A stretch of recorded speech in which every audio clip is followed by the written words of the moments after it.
Bonjour à tous, ou plutôt bonsoir à tous. Nous sommes donc le jeudi 26 ou 27, je ne sais plus, 27, voilà. Et je vous avais promis la semaine dernière une invitée. Je vous avais promis une invitée qui me fait la charmante grâce d'être là ce soir. Donc, je vais vous la présenter tout de suite après une courte introduction. Voilà, si Max, tu veux bien me lancer le PowerPoint, merci. Donc, nous sommes dans l'Alliance Éco numéro 13, d'accord? Cette fois-ci, je suis juste dans mes chiffres. Voilà, c'est une bonne chose. Et je reprends une planche de la semaine dernière. Vous vous souvenez de la métaphore que j'ai utilisée? Comment capturer un singe? Eh bien, mettez un fruit dans un tronc d'arbre, le singe, il plonge la main, il prend le fruit, il essaye de retirer sa main, ça ne marche pas, et il ne pense jamais à lâcher le fruit, donc il essaye par tous les moyens, et ça donne évidemment amplement le temps de capturer le singe. C'est pareil pour la plupart des êtres humains qui s'accrochent à leurs croyances, qui s'accrochent à leur épargne, qui s'accrochent à toutes sortes de choses, mais qui, à la fin du mois, se retrouvent en rouge ou vraiment limite. Et donc, l'éducation financière, c'est aussi comment gérer son budget, comment créer de l'investissement, comment placer correctement son argent, et c'est surtout changer de paradigme. On a vu 4 paradigmes avec Robert Kiyosaki la semaine dernière, à savoir les 4 choix d'éducation, l'employé, d'accord, le travailleur indépendant, le propriétaire d'entreprise et l'investisseur.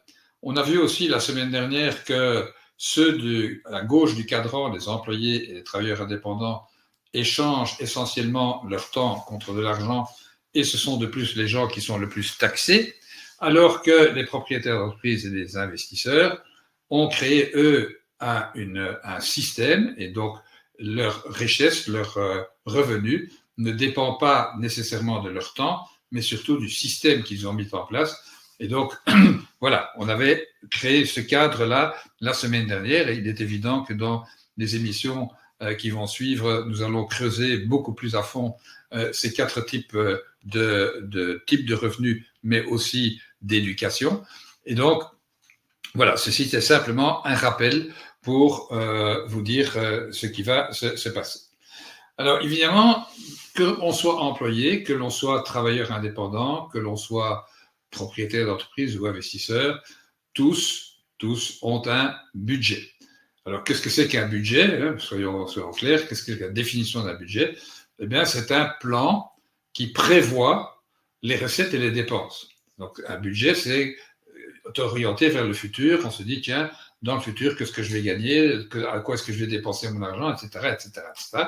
Et bien évidemment, le bon gestionnaire, il va faire quoi? Il va mettre d'un côté son budget, de l'autre côté la réalité, c'est-à-dire ses dépenses et ses recettes, et il va voir si ça correspond, si ça ne correspond pas, et si ça ne correspond pas, quelles sont les modifications ou les corrections qu'il peut introduire dans sa façon de gérer son argent, son revenu.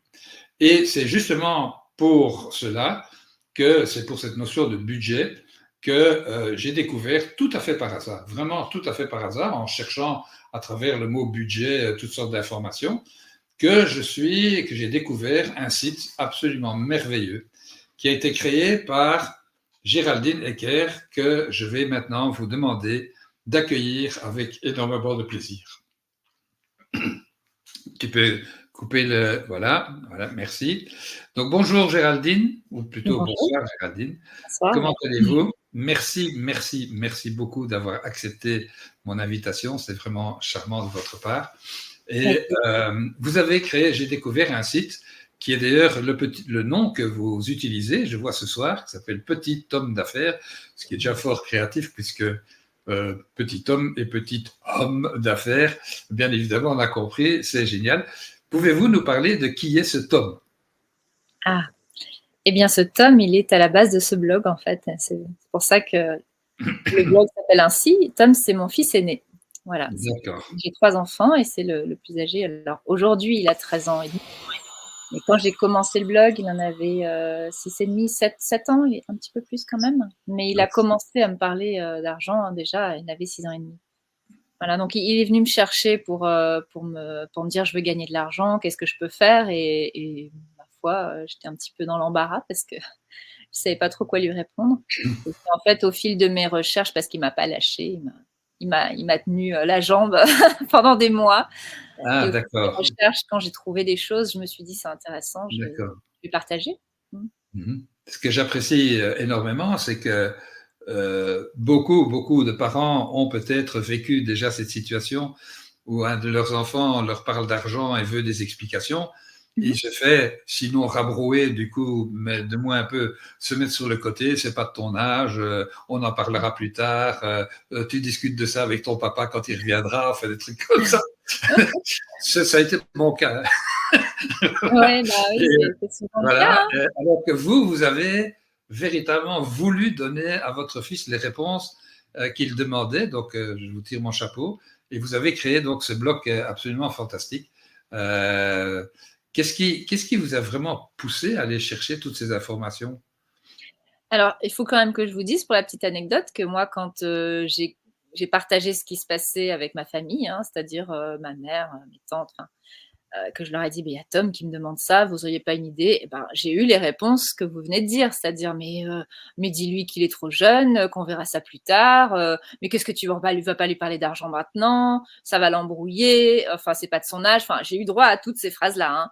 Sauf que moi, c'était pas enfin, j'étais pas d'accord, quoi. J'ai dit: «Mais attends, si ça l'intéresse», je pars du principe qu'à partir du moment où un enfant pose une question, c'est qu'il est prêt à entendre les réponses. Je pars de ce principe et ça, c'est pour tous les thèmes, en fait, hein. Donc, D'accord, j'ai dit: «Non, s'il me pose la question, c'est qu'il y a un intérêt» et puis après à moi de trouver la façon de lui expliquer, ce qu'il voudrait savoir, en fait, hein. Donc d'accord. au tout départ, c'était vraiment: «Je veux gagner de l'argent, qu'est-ce que je peux faire?» Alors, je suis allée chercher d'abord dans mes souvenirs, mais moi, quand je faisais, des choses comme, laver la voiture pour gagner quelques sous, bah, j'étais déjà quand même beaucoup plus grande. Là, je me suis dit: «Lui, dès haut de ses 6 ans, il va pas pouvoir faire un truc pareil». Il a voulu tondre le gazon, mais pareil, pousser la tondeuse, il avait pas la force, hein. Alors Ouais, je me suis dit: «Eh bah, c'est comme ça», je suis allée sur internet, j'ai tapé, hein, dans Google, j'ai tapé, «gagner de l'argent», enfant, gagner de l'argent, je sais plus exactement ce que j'ai tapé et bah, on trouve 2-3 choses effectivement pour les grands, mais pas pour les petits et puis, au fur et à mesure, je me suis dit: «Mais en fait, on commence un peu à parler d'argent aux enfants en France, vraiment très tard». Quand pour les parents qui le font déjà, hein, parce que tout le monde ne le fait tout pas à fait. Oui, oui. et en fait, est-ce que c'est forcément une bonne idée? Pas forcément, et j'ai cherché plus avant et finalement, je n'ai trouvé comme des informations pour vraiment les très jeunes, j'en ai trouvé que outre-Manche, enfin pas outre-Manche, outre-Atlantique, c'est-à-dire côté, Canada et États-Unis. Dans la Donc littérature là, anglo-saxonne. ils s'occupent de ce problème-là beaucoup plus que nous, hein. Donc, vous dites du côté anglo-saxon, Amérique, Canada, etc., on trouve Ouais. beaucoup plus d'informations pertinentes pour les enfants que chez nous. Voilà. Oui, oui, beaucoup plus. C'est pas tabou comme en France, hein. Et il y a pas de mal à parler d'argent aux jeunes, au contraire même, hein. Et je ne crois pas me tromper en disant qu'au Canada, il y a de l'éducation financière à l'école. Incroyable. Ça, j'aimerais bien que ça arrive un jour en France. Ben, moi aussi, oui, c'est sûr. Ils disent qu'ils font des choses, mais sur le terrain, il ne se passe rien, hein. Donc, Oui, oui, oui, oui. Et mm. alors, vous avez cherché donc sur Internet et vous êtes tombé sur de la littérature française, anglaise. Vous parlez donc couramment anglais, j'imagine. Oui, Euh, ça aide, c'est vrai. oui, bah oui, parce que c'est un peu la difficulté pour beaucoup de Mm. personnes aussi qui ne sont pas bilingues ou trilingues. Ils sont cloisonnés Eh oui. dans la littérature de leur langue, bien évidemment. Mm, Et mm. comme vous le dites, culturellement, en Europe, on n'a pas cette culture de l'argent comme on l'a du côté anglo-saxon. Ça, c'est tout à fait Et évident. du coup, c'est vrai qu'il y a les livres qui existent aux États-Unis n'ont pas forcément été traduits en français, Oui. puisqu'il n'y a pas un public français non plus pour les lire. Vous Ben, voyez, c'est vrai donc que voilà, c'est pour ça, moi, je me suis dit, bah, du coup, ces livres-là, je vais aller les lire, je vais essayer d'en faire des résumés. c'est un peu la histoire de la poule et de l'œuf, quoi. Hein. S'il n'y a pas de livre, il n'y a pas de demande. Et s'il n'y a pas de demande, il n'y a pas de livre. Donc, C'est ça, c'est ça. c'est tout à fait d'accord. Mais comment en êtes-vous arrivé Attendez, je vais poser la question et après ça, si vous permettez, je vous demanderai de vous présenter peut-être un petit peu personnellement. Mais comment en êtes-vous arrivé à l'idée d'un blog alors que vous auriez très bien pu garder toute cette information, tout ce que vous avez trouvé pour votre fils et ne rien partager du tout? Oui, c'est vrai que j'aurais pu faire ça, mais en fait, ce qui se passe, c'est que j'en ai parlé avec des amis. Alors, j'ai pas mal d'amis qui sont ou entrepreneurs ou qui sont investisseurs. Et puis, bah, ma foi, on parle, on discute, et puis je leur dis, tiens, il y a Tom qui vient de me demander ça, qui me parle de ça, etc. Et du coup, ils m'ont dit, mais c'est super, c'est vachement intéressant, mais peut-être que tu pourrais, tu devrais partager tout ça, ça va intéresser d'autres personnes, etc. J'ai dit, au début, j'étais un peu sceptique, hein, sûr que ça va intéresser quelqu'un, ça. Mais rien que moi, ça m'intéresse pour mes enfants et tout. Bah, j'ai dit, ok, d'accord, dans ce cas, je vais partager, c'est pas un souci. Puis finalement, c'est bien aussi pour moi parce que ça me permet, vous savez ce que c'est, hein, quand on explique aux autres, on ancre encore plus chez soi-même, hein, ce qu'on Ah, a, ce qu'on a tout à lu, ce qu'on a intégré, ce qu'on a compris. Voilà, et puis ça me fait un support où retourner des fois quand il y a besoin. Puis je me dis oui. Pour les autres qui arrivent derrière, parce que j'ai 2 autres enfants, plus jeunes. Et ma foi, tant qu'à faire, j'adore écrire en plus, hein, donc c'était pas un souci. Je crois que d'accord. j'ai simplement joint l'utile à l'agréable. Voilà. D'accord. Ben, écoutez, mes félicitations parce que vous êtes maman seule avec 3 enfants. Mmh. Ça veut dire vous jouez au taxi d'abord, hein, j'imagine, pour vos enfants. De moins en moins, parce que maintenant ils s'autonomisent et ils sont à vélo, donc c'est bien, mais c'est vrai qu'au début, ouais, Mais beaucoup. à ce moment-là, vous avez vous-même un job, j'imagine, vous avez un Mmh mh. travail, plus ça, donc mes félicitations parce Je que m'ennuie pas. je m'en doute. Dans votre blog, vous dites que vous avez eu personnellement un parcours que vous appelez chaotique au niveau des finances. Est-ce que c'est indiscret de vous demander d'élaborer là-dessus?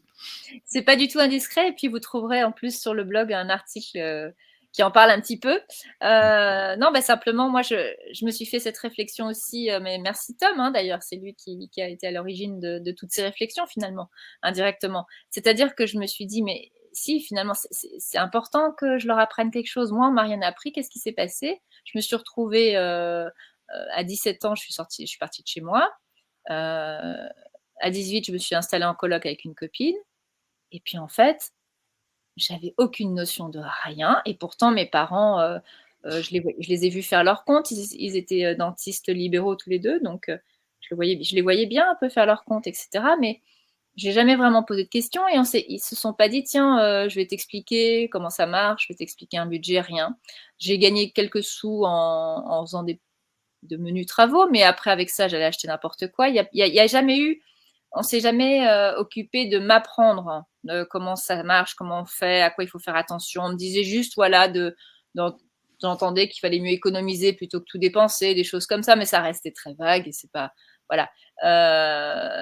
Je sais pas ce que les parents se disent, peut-être ça s'apprend sur le tas, ou je sais pas, je suis sortie. Moi, je suis arrivée dans la vie, dans un appart seul, avec une coloc, et puis, ben, en fait, ça a été la catastrophe parce que je savais pas du tout gérer un budget, absolument pas, ni même en faire un tout court, en fait. Notion de rien du tout, donc je me suis retrouvée à découvert en permanence, et puis à un moment donné, je me suis même retrouvée en interdit bancaire parce que j'ai fait des Ah, chèques en bois. Alors alors là, j'ai appris sur le tas, hein, c'est sûr que là, je oui, ça fait la méchante J'ai gifle, j'ai bien. fait: «Ouh là, mais il se passe quoi là?» Ça m'a bien inquiétée quand même, et en fait, avec le recul, je me dis: «Ben, OK, on n'est peut-être pas obligés de tous en arriver là, mais si j'avais eu un peu d'éducation financière, j'aurais peut-être pu éviter ça quand même». Mais tout à fait, tout à Voilà. fait. Et puis surtout, j'ai parlé dans une émission précédente, excusez-moi d'en parler, des croyances et surtout Mmh, des habitudes, parce qu'une fois qu'on rentre dans un schéma répétitif et qu'on s'en sort pas trop mal, ben, mmh. on a beaucoup, beaucoup, beaucoup de gens qui disent moi, j'ai pas de problème parce que je suis déjà au milieu de mon mois prochain au niveau de mon budget, quoi. Vous comprenez ce que je veux dire? Donc ça veut dire qu'ils sont en permanence dans le rouge Bah ouais. et c'est un mode de vie. Et en fin de compte, Mmh, en tant que banquier, j'ai eu à gérer des gens en état de surendettement. C'est pas toujours facile. C'est pas mmh toujours. mh. Ça, c'est Ah oui, tout oui, à c'est un fait. gros problème, hein, c'est clair. Ouais, c'est un très, très gros problème. On OK. n'est pas obligé d'en arriver là, hein, Non, tout à fait. il y a un Mais manque donc, d'éducation. en fait, c'est un peu grâce à vos amis que vous avez décidé, en fin de compte, ben, je vais partager mon Oui, oui. savoir ou mes Ah ben c'est découvertes. sûr que c'est pas ma famille qui m'a encouragée à faire ça, au contraire, ils sont D'accord, toujours restés, plutôt en d'accord, retrait: «Mais qu'est-ce que tu d'accord. fais? Mais ça intéresse qui? Mais pourquoi tu fais Et ça?» alors, mais, Max, laisse l'écran comme il est, s'il te plaît. Je vois que sur le côté droit, vous avez marqué télécharger gratuitement mon e-book, le système dollar. Mmh mh. Est-ce que vous auriez la gentillesse d'élaborer un peu, comment vous êtes arrivé à ce système, et Mmh. puis aussi d'écrire à nos auditeurs ce que c'est ce système dollar avec les pourcentages, etc., etc. Mmh. Ce serait très Bien aimable. sûr. Alors comment je suis arrivée à ce truc-là? Par toutes les recherches que j'ai faites, en fait, hein. Après ça a commencé avec «Maman, je veux gagner de l'argent» et puis après moi j'ai étendu les recherches et j'ai agrandi mes recherches, hein, tout ce qui concernait l'éducation financière, les en avec les enfants et cetera. Et en cherchant comme ça, je tombe sur des sites vraiment intéressants aux États-Unis et entre autres, j'en vois un qui parle d'un système qui ressemble à celui-ci, avec un système d'argent de poche et de plusieurs tirelires et cetera. Et ça m'intéresse beaucoup, donc je l'ai commandé, c'était vraiment le dernier moment parce qu'ils ont arrêté de le fabriquer après ce kit et je regarde un petit peu comment c'est fait et je me dis: «Mais c'est pas mal, c'est assez intéressant cette histoire-là».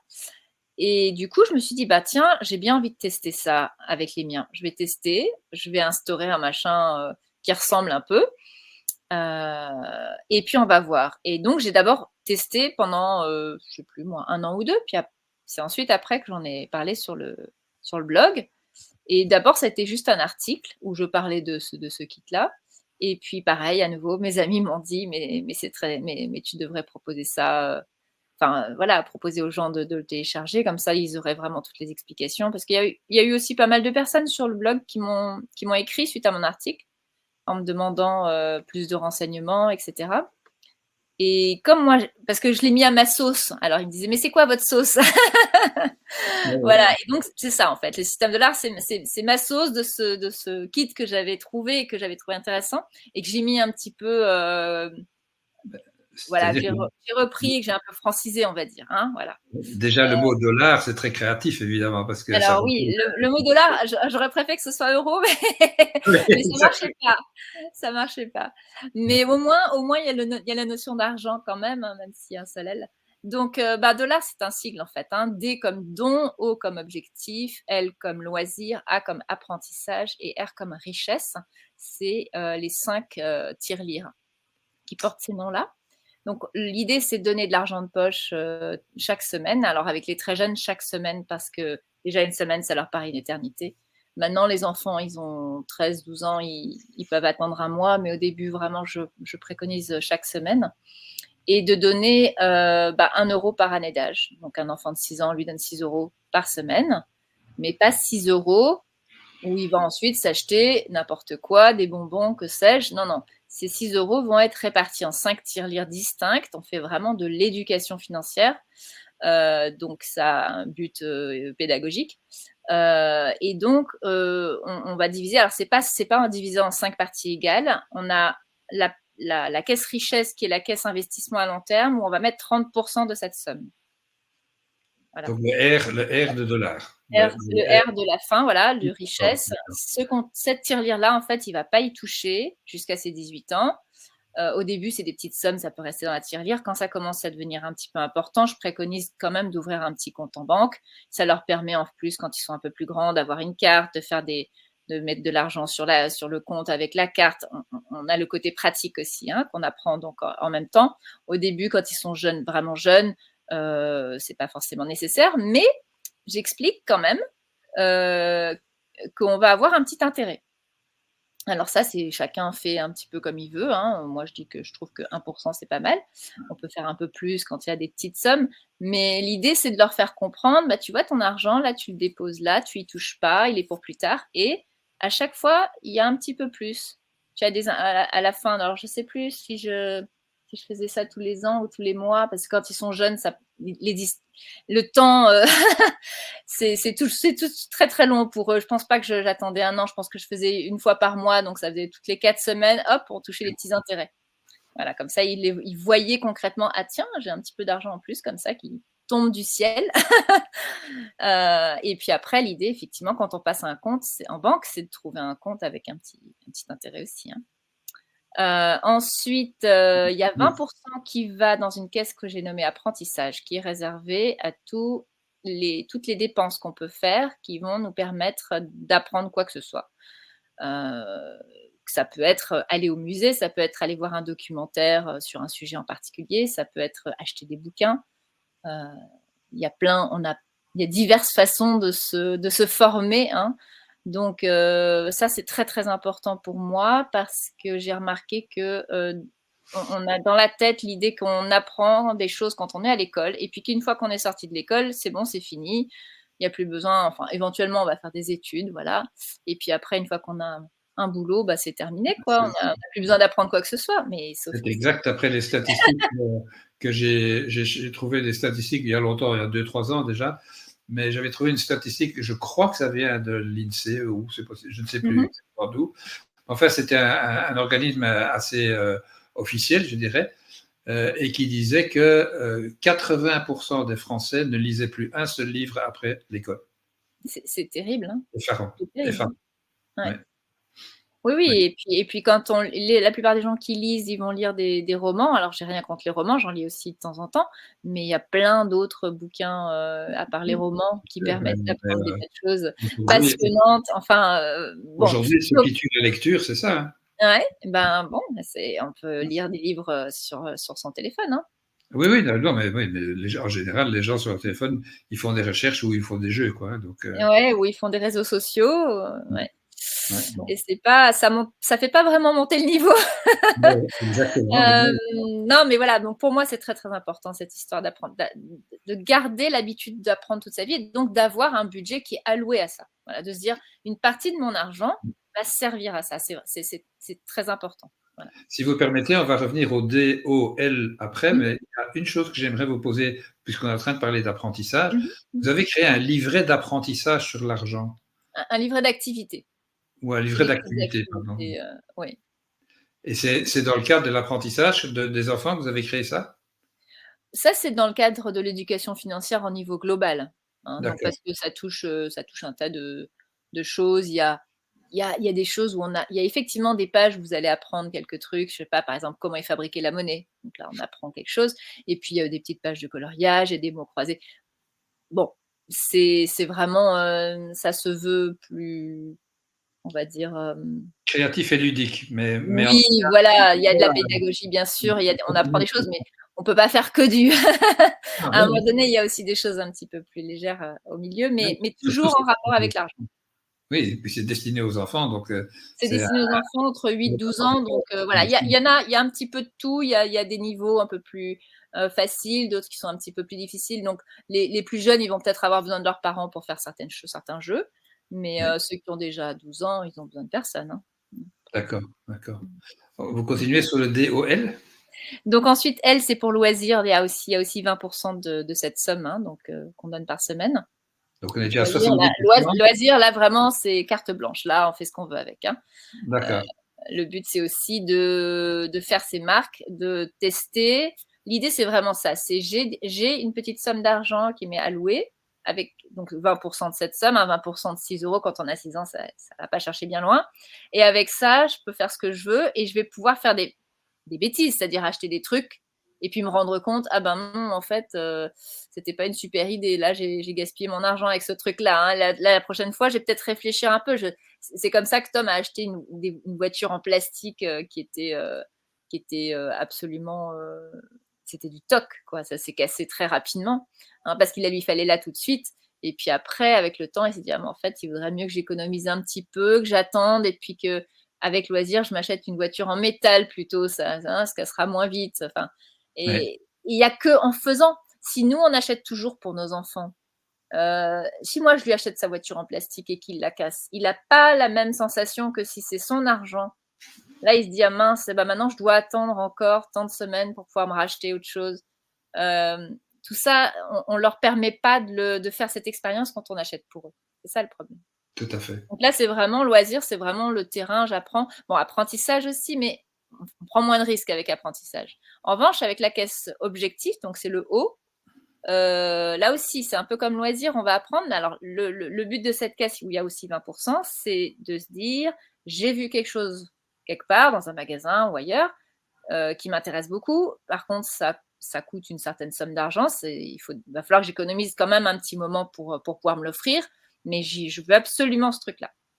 Donc, je me le note, je me l'imprime, voilà, ou je le dessine, peu importe, j'en fais quelque chose de concret en tout cas. Je me l'affiche au mur avec le prix et je vais économiser dans ce but-là. Donc là, il y a plusieurs avantages, enfin, du moins, idées pédagogiques derrière. C'est je me tiens à ce que je me suis fixé, je vois le temps que ça prend et ah mince, voilà, ça m'est sorti de l'esprit. J'ai perdu le fil de ce que je voulais dire. C'est la gratification différée. La gratification différée, et la persévérance. exactement. Voilà, c'est ça. Et parce qu'on est quand même dans un monde du tout de suite, il me faut là tout ça tout de suite, tout de suite, tout de suite.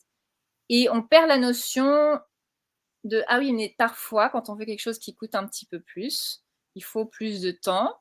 Et vu que je vais prendre tout ce temps-là pour l'obtenir et que je vais devoir patienter, etc., ben, je vais aussi un peu plus réfléchir. Est-ce que ce truc-là, je le veux vraiment? Parce que parfois, finalement, on arrive au bout, on a l'argent et puis on se rend compte que ah bah non, entre-temps, j'ai changé d'avis. Finalement, bah non, finalement, j'en voulais pas vraiment. Et c'est bien parce que ça permet de se dire la prochaine fois, quand j'ai envie d'un truc tout de suite, je vais peut-être prendre un peu de recul et me dire, je vais attendre une semaine pour voir si dans une semaine j'en ai toujours envie ou dans 2. Peut-être que dans 2 semaines, j'y penserai plus finalement. Ça arrivait plein de fois. Alors moi, je leur permets. Dans ces cas-là, ils me disent, maman, finalement, mon objectif, tu peux en changer, il n'y a pas de problème, on change d'objectif. Je peux entendre, je préfère effectivement que tu changes d'objectif plutôt que tu achètes un truc dont tu n'as plus envie. Mais tu vois, c'est intéressant. Si tu avais pu te l'offrir avec loisir, tu l'aurais pris, et puis finalement, 2 semaines après, tu te dirais pourquoi je l'ai acheté. Oui. Mais c'est bien aussi de pouvoir le faire avec loisir. Pour justement, ça vient, les deux se complètent, ça vient surenchérir le fait que, ah bah oui, effectivement, c'est pas mal d'avoir cette réflexion de est-ce que j'en ai vraiment, vraiment envie à ce point-là? Est-ce que je suis prêt à attendre tout ce temps économisé pour ce truc-là ou est-ce que finalement, c'était une idée comme ça en passant? D'accord. Et donc, la dernière, c'est la caisse don. Là, on met 10% de la somme. Et là, c'est vraiment une idée qui vient des États-Unis et que moi, j'aime énormément. C'est cette idée que l'argent, c'est aussi fait pour être redistribué. Et que plus on va... moi, c'est une croyance que j'ai. J'ai conscience que c'est une croyance, mais celle-ci, je la garde. Et ma croyance, c'est que plus on va donner et plus on va recevoir. Exact. Voilà. Exact. Et donc, si on est dans cette énergie de je garde tout pour moi, ça va, à un moment donné, ça va coincer. Faut pas être comme ça. Faut vraiment développer aussi je donne. Je donne, ça va être pas forcément toujours que des associations. Les tout jeunes, les associations humanitaires, ça leur parle pas trop, mais avec don, ils peuvent acheter un petit cadeau pour leurs frères et sœurs. Moi, je sais que mes enfants, chaque fois qu'il y a l'anniversaire d'un frère ou d'une sœur, ils piochent dans la caisse don, ils lui offrent un cadeau systématiquement.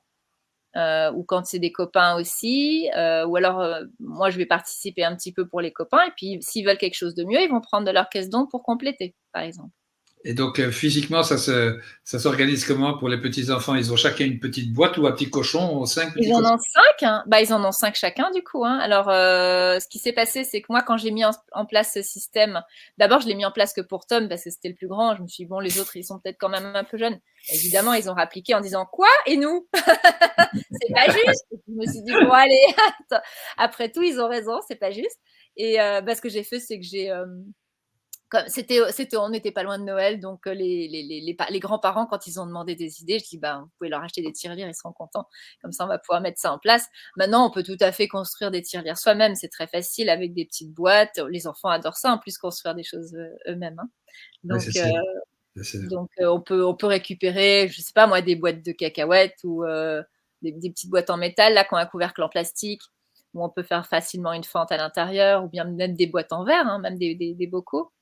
Oui, tout à fait. Voit comme ça en plus à travers. Alors moi, je préfère quand même quand ils sont très jeunes pouvoir fermer, Parce que ils vont pas forcément aller piocher et mélanger avec en voulant mal faire en fait. C'est qu'ils vont aller tripatouiller parce que ça les amuse. Et puis bon, l'idée c'est quand même qu'on reste bien. Chaque argent reste bien dans sa caisse, quoi. Donc, moi, au départ, on a choisi plutôt des tirelires où il y avait des petites clés, puis c'est moi qui garde la clé, etc. Après, quand ils sont plus grands, moi, j'ai envie de leur faire aussi confiance. C'est sûr. On peut passer à. Voilà. Bon, on doit avancer parce que le temps avance. Oui. Max, si tu veux bien me remettre le PowerPoint, s'il te plaît. Géraldine, je vais présenter quelque chose. Voilà. N'hésitez pas à commenter, bien évidemment. Donc, je voudrais dire à tout le monde, quand vous faites un budget, ben, exactement comme dit Géraldine, fixez-vous des objectifs. Et Géraldine a bien dit, ben, tiens, avec des enfants qui disent, ben, je vais quand même réfléchir, on approche la notion de long terme, mais vous, en tant qu'adulte, évidemment, fixez-vous des objectifs à court terme, mais aussi des objectifs à long terme. L'achat d'une maison, par exemple, ça peut être quelque chose, un objectif à très long terme, ou des très très belles vacances qu'on n'a jamais vues, ça peut être un objectif à 3-4 ans. Hein, donc, mais fixez-vous des objectifs clairs et précis, et surtout réalistes et motivants. D'accord ? J'ai trop vu de gens qui disent « Ah, c'est génial l'idée du budget », et puis quand on regarde leurs objectifs, c'est du n'importe quoi, complètement irréaliste. Et donc, ça n'est pas du tout motivant. Un objectif est par définition quelque chose qui doit être réaliste et motivant.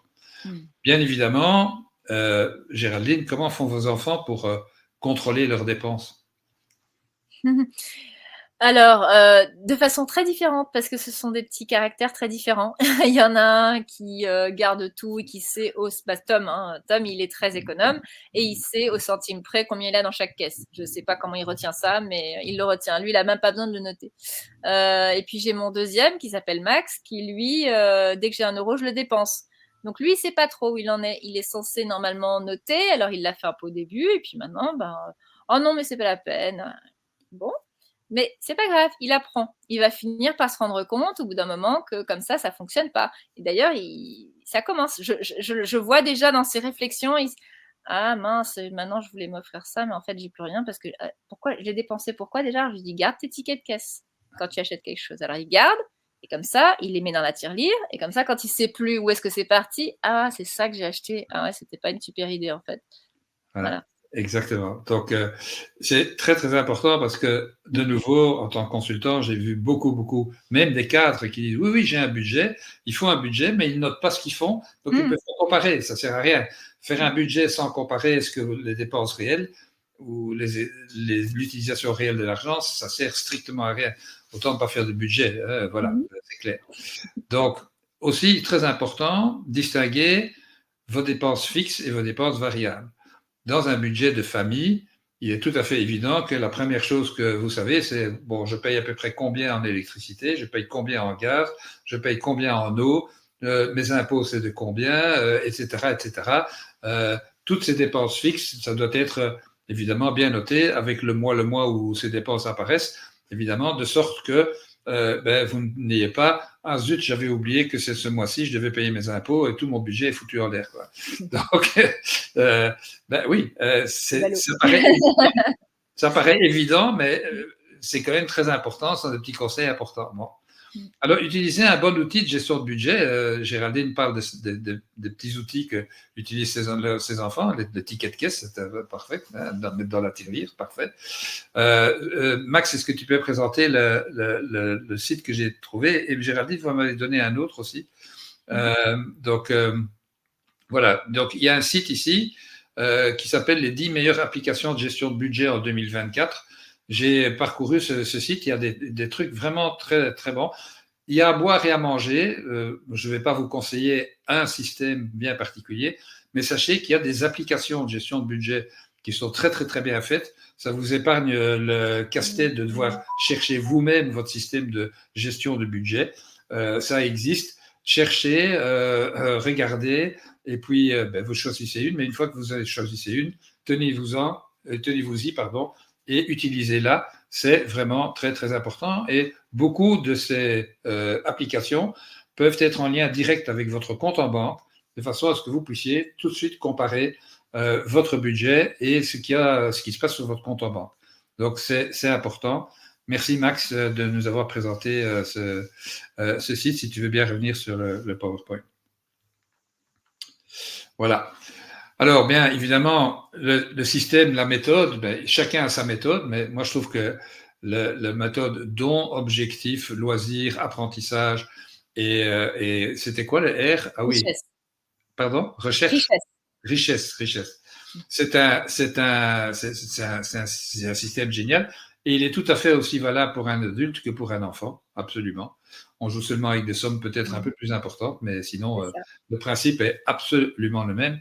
Vous savez, la différence entre un garçon et un papa, hein, il n'y a aucune différence, ce n'est que le coût de leur jouet, hein, c'est ça. Elle est pas mal. Elle est pas mal. Voilà. En plus, la méthode d'art, au fur et à mesure que l'enfant grandit, il a, comme il a 1 euro par année d'âge, ben, quand il a 7 ans, il a 7 euros. Quand il en a 8, il a 8 euros par semaine. Hein. Donc, au fur et à mesure, il a de plus en plus d'argent. Ça correspond aussi à son âge, à ce qu'il est capable de faire avec. Il apprend progressivement à gérer un petit peu plus à chaque fois. Ça se fait progressivement.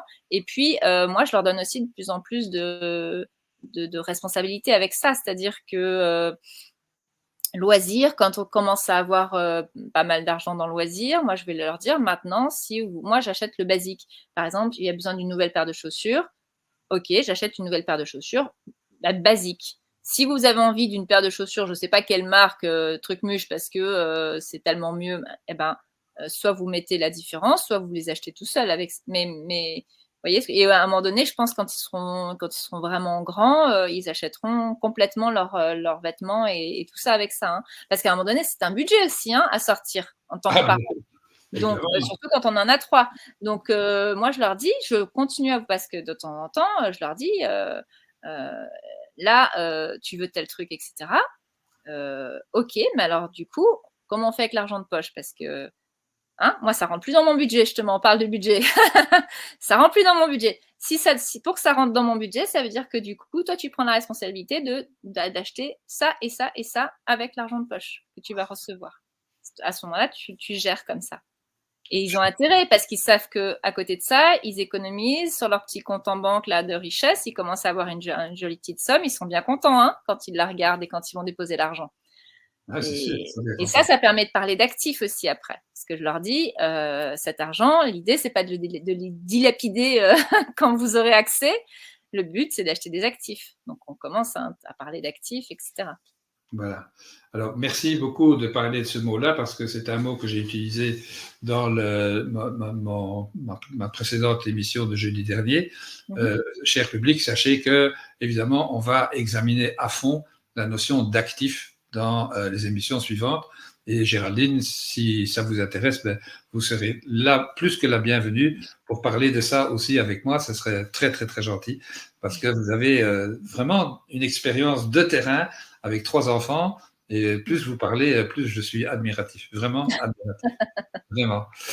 Mais alors, une dernière chose, enfin 2 dernières choses, c'est mettez en place un fonds d'urgence, ça c'est important. Ici, je m'adresse aux adultes, bien évidemment. On dit toujours que l'imprévu, c'est ce qui se passe quand tout le reste qui est potentiellement prévisible a été prévu. Ça, c'est l'imprévu. D'accord? Moi, en tant que consultant, je hurlais même contre des patrons d'entreprise qui disent « Ah oui, mais c'est toujours la même chose. Moi, si je pars à 7h15, je suis toujours dans les embouteillages. » Mais monsieur, ce n'est pas un imprévu, ça. Si c'est toujours les embouteillages, vous n'avez qu'à partir plus tôt. Merde, quoi. On est d'accord. Et des trucs comme ça, quoi. Oui, mais je ne pouvais pas le prévoir, il y avait un embouteillage. Mais c'est toujours comme ça. Bon. Des trucs comme ça. Là, il y a un problème, oui. Il y a un problème de conception, il y a un problème de croyance aussi. Il y a des croyances surtout. Hein, donc, voilà. Donc, mettez en place un fonds d'urgence pour les coups durs. Et ça, c'est vraiment un fonds qui ne sert que à ça, une opération, une ambulance, un accident d'un gamin, etc. C'est quand même très, très important d'avoir un fonds d'urgence pour ne pas bousiller votre budget parce que justement il y a un accident et tout d'un coup le reste de la famille doit en pâtir. Non, pas nécessairement. Ayez un fonds d'urgence. C'est un fonds qui se nourrit petit à petit et auquel on ne touche jamais sauf en cas d'urgence. Voilà. D'accord? Et bien évidemment, 7e conseil, c'est maintenez cette façon de faire, soyez discipliné, comme Géraldine montre qu'elle est disciplinée. En fait, j'imagine que vous avez votre propre budget.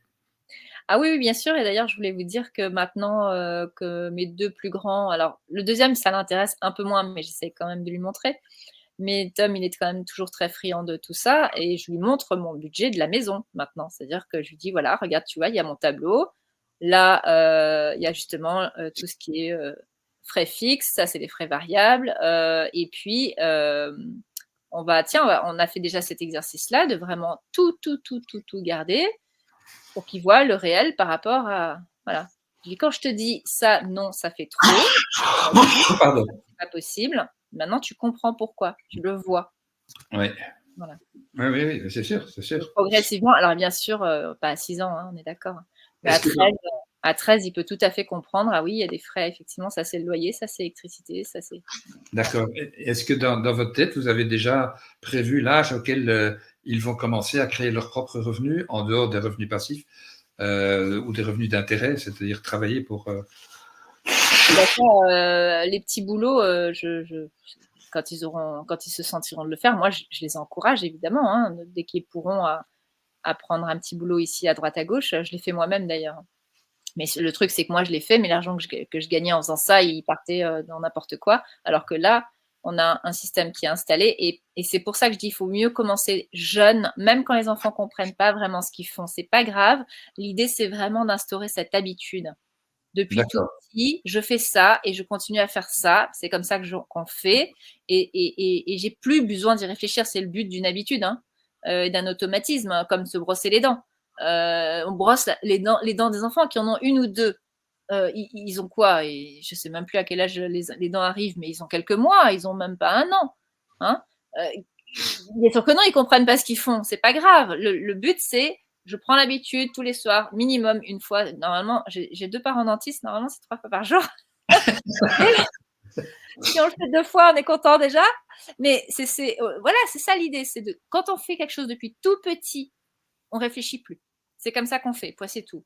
Même si j'ai pas de grandes notions, je ne sais pas ce qui se passe si je me brosse pas les dents, comment une carie va se former, au bout de combien de temps.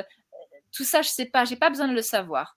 Je sais que je dois me brosser les dents, que c'est mieux pour ma dentition. Bon, eh ben, je sais aussi quand je suis tout jeune, après, au fur et à mesure, je peux, si ça m'intéresse, apprendre un peu plus au niveau des dents. Voilà. Et pareil, si ça m'intéresse un peu plus, je vais aller creuser tout ce qui concerne l'argent. Mais si au moins j'ai déjà de bonnes habitudes, il y a déjà la moitié du chemin qui est fait. Ben, c'est clair. Voilà. C'est clair, tout à fait. C'est pour ça qu'il faut commencer tôt. Je suis entièrement d'accord avec vous. Mm. Bon, avant de parler du jeu, merci Max, tu peux nous remettre seulement tous les deux, ce serait gentil. Voilà. J'ai encore préparé quelques questions. Je les ai mis sur mon téléphone qui s'est évidemment. Voilà. Votre blog concerne la gestion de l'argent pour les enfants. Mhm. Mais que pensez-vous de créer ou quelle est votre opinion par rapport à une éducation financière pour adultes dans votre expérience, que vous jugez ça nécessaire ou pas? Vous en avez parlé au début dans votre propre expérience, bien évidemment, mais autour de vous, quand vous avez les réactions de vos amis, de vos connaissances, etc., est-ce que c'est quelque chose dont les gens parlent facilement, voudraient ou pas? Vous semblez Alors, que... comme dit, j'arrive bien à en parler avec les gens qui sont entrepreneurs, hein. Les entrepreneurs, les investisseurs, ils ont bien compris l'intérêt de ce truc-là. Moi, c'est vrai que mon domaine de prédilection, c'est de faire ça pour les enfants. J'ai toujours eu beaucoup de facilité avec les enfants d'une façon générale. Pas juste pour parler de plein de choses, d'ailleurs, de plein de sujets, pas juste parler de l'argent. Donc, j'ai j'aime beaucoup être au contact des enfants, faire des choses créatives avec eux. Enfin voilà, donc moi je pense que je vais m'en tenir à l'enfance et il y a déjà beaucoup de choses à faire. Hein. Et puis en plus, ça n'existe vraiment pas en France. C'est Alors vrai. l'éducation financière pour les adultes, je dis pas qu'il y en a à foison, mais il y en a déjà qui existent. D'ailleurs, je vous recommande l'association Crésus, qui est vraiment très impliquée dans ce domaine-là, qui a commencé à faire d'éducation financière pour les adultes au départ. Maintenant, ils comprennent, d'ailleurs, je les ai eu au téléphone, on a longuement discuté et ils comprennent complètement ma démarche parce qu'ils s'en sont rendus compte, eux, sur le terrain. ils font de l'éducation financière pour les adultes. C'est super, c'est très important. Il y a trop de surendettement, etc., etc. Et en fait, ils se rendent compte que le problème, au fur et à mesure, ils font des applications aussi, et puis des jeux, etc. Et au fur et à mesure, ils redescendent, ils ont commencé à faire pour les jeunes adultes, puis ensuite pour les adolescents. Et maintenant, ils font des choses aussi pour les enfants. Et ils réalisent que c'est comme pour tout problème, il faut le prendre à la source. Exactement. Voilà. C'est pas que c'est inutile, bien sûr, c'est jamais inutile. Il faut s'éduquer financièrement, même si on est adulte. Faut pas se dire c'est fini, c'est foutu, mais j'ai pas eu quand j'étais petit, c'est fou. Non, bien sûr que non. C'est jamais trop tard. Mais clairement, si on veut changer les choses en profondeur, faut commencer plus jeune, quoi. Donc moi, ça c'est quelque chose, ça me tient vraiment très à cœur. Donc moi, je sais que je vais rester au niveau des enfants parce que pour moi, c'est la base, quoi. C'est vraiment là qu'il faut démarrer. Mais bien Merci. sûr, c'est important Je, d'éduquer les adultes je aussi. suis ô combien je suis d'accord. Ô combien merci de tout ce que vous dites. C'est vraiment très, très important, vraiment. OK. Enfin, quels seraient donc les livres ou les revues ou les sites que vous recommanderiez pour tout adulte qui veut s'éduquer financièrement? Pour un adulte. Pour un adulte et ou pour les enfants, pourquoi pas. Ah bah pour les enfants, Dans il y a plein votre site, dans pour les votre blog, enfants, venez me voir. dans votre blog, vous citez aussi vous citez évidemment beaucoup d'œuvres que vous avez lues et que d'ailleurs vous dites je vais prendre du temps pour essayer de les résumer en plus. Voilà, pour les enfants, mais pour les adultes, oui, il y a moi je dis toujours, c'est bien de suivre des cours, mais pour moi il faut s'éduquer de différentes façons. Il y a des vidéos, mais il y a la lecture, puis il y a Ah oui, bien l'application, sûr. la Moi, je pratique. suis comme vous, j'aime beaucoup Robert Kiyosaki. Je trouve que ce qu'il dit, c'est extrêmement pertinent. Et puis, il est traduit en français, donc ça, c'est facile. Ouais. Après, il y a sur Internet, il y a un site que j'aime bien qui s'appelle Avenue des investisseurs D'accord. pour les adultes. Voilà. Il y a l'association dont je vous ai parlé qui s'appelle Crésus, qui fait des jeux de table. Alors, pour les adultes et pour les ados, c'est des jeux de table qui s'appellent Dilemme. Et ensuite, pour les enfants, ils ont créé, alors je crois que c'est en cours de test encore pour les jeunes, mais sinon, il y a une application sur iPad qui s'appelle Dilemme Junior, où l'idée, c'est justement, je vais organiser mon anniversaire, j'ai un budget de départ et je vais choisir à chaque étape la déco, le gâteau, les boissons, où est-ce qu'on le fait, est-ce qu'on le fait à la maison, ou est-ce qu'on va dans un truc à l'extérieur. Et à chaque fois, on choisit, puis on voit l'argent, hop, qui s'en va. Et évidemment, on gagne que si on arrive au bout, soit à 0 dans le pire des cas, soit avec encore un petit peu de sous. Tout à fait. Et si on fait pas gaffe, on finit pas la partie parce que on a plus Oui, d'argent. c'est ça. On a dépensé tout son budget avant d'arriver à la fin, quoi. Voilà. Et donc, Exactement. non, il est pas mal fait. J'en parle sur mon blog aussi. Puis Ah, après, il y a pas mal de. Bon, après ça, je retourne chez les enfants parce que c'est le cœur de mon truc. Mais c'est vrai que voilà, je me suis quand même beaucoup plus renseignée sur ce qui existait pour les enfants. oui. Donc, comment. Et puis après, bon, il n'existe pas d'éducation financière pour les enfants en France. Mais moi, je suis allée chercher des outils existants qui pourraient m'aider, moi, à les amener à comprendre des notions, à manier un peu de monnaie. Donc, il y a pas mal de jeux quand même, de jeux de société qui existent où on manie la monnaie. Monopoly pour commencer. Hein. Le Monopoly, ouais. Oui. C'est Oui. vrai, mais alors il y en a d'autres qui sont plus sympas. Il y en a un qui s'appelle l'argent de poche d'ailleurs, ils adorent. Ils jouent. Alors les grands aiment bien le Monopoly. Il faut être déjà un peu grand. Vous voyez, ma fille Oui, de 9 ça, ans, elle, le Monopoly, ça l'a. Alors que l'argent de poche, c'est un peu le concept de leur. Non, c'est pas tout à fait comme Dilemme Junior.